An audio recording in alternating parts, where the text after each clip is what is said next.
Hi ma'am sir, finally after 2 months or few tripping po sa unit ng client ko, finally po meron na po kaming nahanap na tenant dito po sa may Nuvali. Baka sakali po meron po kayong property somewhere in Nuvali or outside Nuvali. Message po kami ma'am sir, hanapan po natin ng tenant.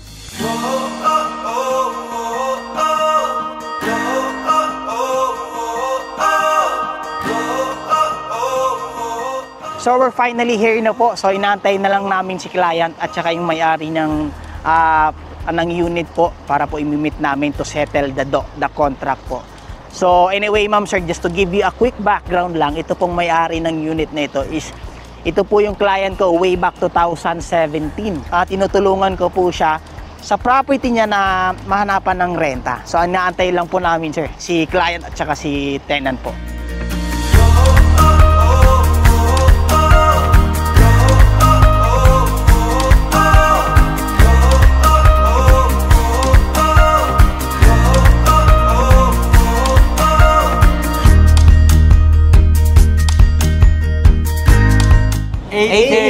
Legit.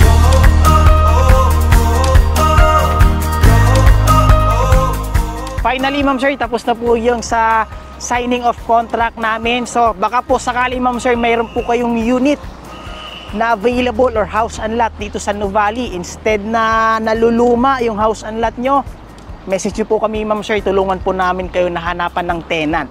So instead na nasisira ang unit nyo, hanapan po natin ng client po para po kahit paano mapakinabangan natin, hanapan natin for rent po. Or for example, mayroon po kayong available na existing property and gusto nyo pong ibenta, andito po kami ma'am sir, AK Realty, para po tulungan ko po kayo. Once again po, thank you so much po.